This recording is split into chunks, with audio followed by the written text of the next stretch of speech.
really. Yung mga par, kamusta? Bakbakan ni Casimero kontra kay Inoue nakaset up na at Manny Pacquiao bumida. Pero bagong lahat mga idol, suportahan niyo naman ang ating channel. Maraming salamat po.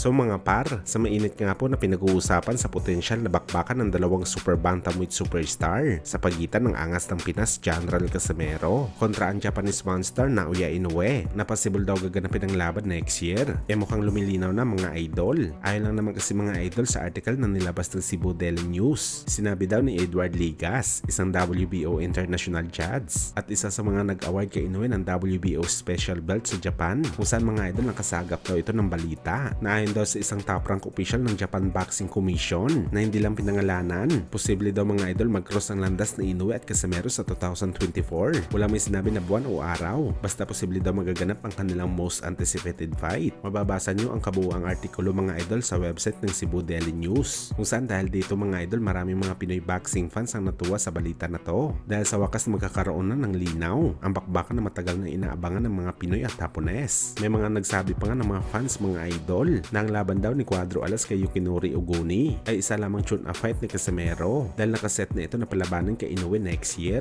Ito daw ang rason mga idol kung bakit hindi pinush ang bakbakan ni Luis Neri at Casimero sa December at mas pinili ang madaling laban kay Oguni sa Japan para ma-hype ni Casimero ang potensyal na laban nito kay Inoue. Bagamat ulitin ko mga idol, hindi pa ito official. Marami pang posibleng babalakid sa harapang Casimero at Inoue at isa na nga sa mga bagay dito mga idol ang ating kababayan na si Marlon Tapales, kung saan malaki ang tiwala natin sa kanya. Nadadalihin nito si Inoue sa kanilang laban sa December para sa undisputed fight. Mahirap gawin ito mga idol, pero solid ang suporta natin kay Tapales na siya ang makakapagbigay ng unang talo sa Japanese monster Naoya Inoue sa bakbakan.